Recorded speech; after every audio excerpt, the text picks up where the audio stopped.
Halo kawan-kawan, ketemu lagi kita di Sportivice dan saat ini kita sudah memasuki seri ke-8 MotoGP 2026 dan kali ini akan berlangsung di sirkuit Balaton Park di Hungaria. Sebelum saya coba bahas bagaimana prediksi ataupun situasi terkini, saya ada update dulu. Sepertinya juga teman-teman semua sudah tahu bahwa saat ini, jadi di sesi kemarin itu kita dapat informasi bahwa Brian Uriarte, salah satu rookie juga di Moto3 bersama Veda dan juga Hakim Danish yang pada musim sebelumnya bertarung habis-habisan di Red Bull Rookies Cup, itu didiskualifikasi dalam satu seri Moto3, yakni ketika seri Catalunya di Barcelona. Jadi pada saat itu Brian Uriarte itu finish di posisi keempat, ada 4 grid di depan Veda pada saat itu, dan penyebab dia didiskualifikasi karena steward dari Moto3 itu menemukan bahwa Brian Uriarte menggunakan oli yang tidak sesuai dengan spesifikasi yang digunakan di Moto3, sehingga dia akhirnya didiskualifikasi dari balapan itu. Hasil balapan yang berada di posisi 4 dibatalkan, dan itu ternyata berdampak kepada rider-rider yang lain, termasuk Veda Ega Pratama yang pada saat itu finish di posisi ke-8. Itu akhirnya posisinya naik menjadi finish di posisi ke-7, dan secara otomatis juga poin yang dia dapatkan di seri Catalunya itu bertambah dari awalnya 8 menjadi 9. Nah, bukan hanya itu teman-teman, ternyata juga setelah dengan hasil ini di klasemen sementara rider itu Veda naik ke posisi 4, naik ke posisi 4 klasemen sementara, menggeser Brian Uriarte. Jadi Brian Uriarte yang sebelumnya nilainya 67 itu dikurangi 13 poin karena finishnya di posisi keempat itu dikatakan dibatalkan, jadi dikurangi poinnya 13 poin. Jadi saat ini Brian Uriarte mengoleksi poin 54, sementara Veda naik ke posisi 4 dan saat ini kembali menjadi the best rookie untuk sementara dan mengantongi poin 67.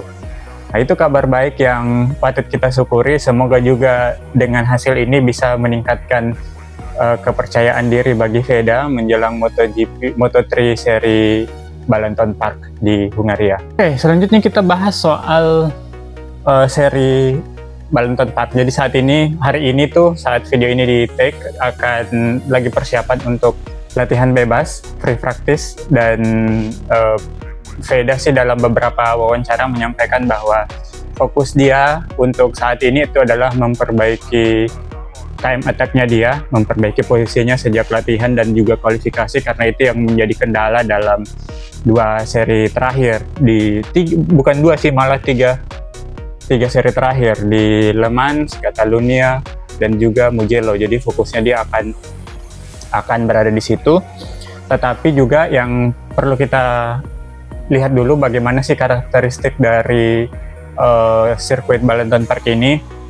Jadi sirkuit ini sebenarnya sirkuit baru, panjangnya itu sekitar 4.075 meter, jadi nyaris 4,1 meter, dan karakteristiknya itu stop and go. Jadi ada 17 tikungan, 10 tikungan ke kiri dan 7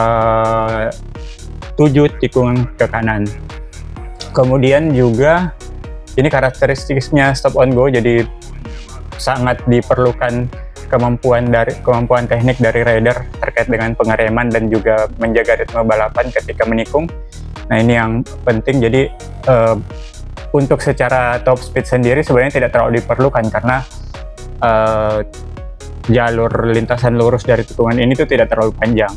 Nah, karena hal ini banyak yang memprediksi bahwa Honda mungkin akan dapat berbicara banyak di Hungaria ini karena karakteristik tikungannya cukup bersahabat.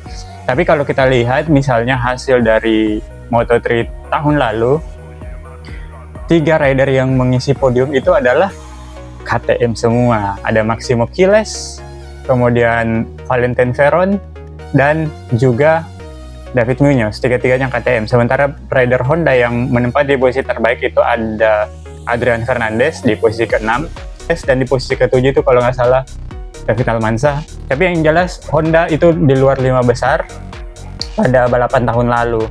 Dan hal lain juga yang perlu diperhatikan bahwa karakteristik dari sirkuit ini itu tidak terlalu lebar. Ini juga banyak kemudian rider MotoGP ataupun banyak pengamat termasuk Matteo Grenoni itu menyampaikan bahwa sebenarnya sirkuit ini tuh tidak cocok untuk MotoGP ataupun Grand Prix motor. Tapi ya kita harus tetap optimis saja. Semoga Veda bisa beradaptasi cepat di sirkuit ini, karena sebenarnya berbeda dari seri Brazil. Pada saat itu semua rider mungkin tidak memiliki data yang cukup terkait kondisi sirkuit, dan Veda dengan adaptasi yang luar biasa bisa meraih podium. Tapi di sirkuit ini nyaris sebagian besar rider-rider yang menjadi rival dari Veda di Moto3 itu sudah punya gambaran terkait sirkuit ini. Bahkan David rider-rider yang sebelumnya tampil musim lalu itu pasti sudah punya data terkait di sirkuit ini. Jadi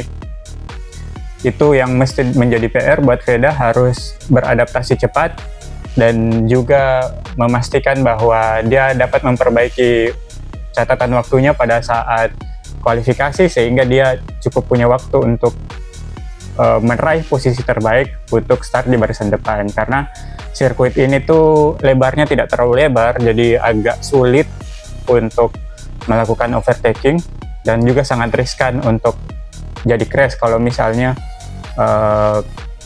kita terlalu agresif di sini. Nah, jadi itu teman-teman update sementara. Setelah kualifikasi mungkin saya akan coba menganalisa juga hasil dari kualifikasi dan membuat kontennya untuk teman-teman. Ciao.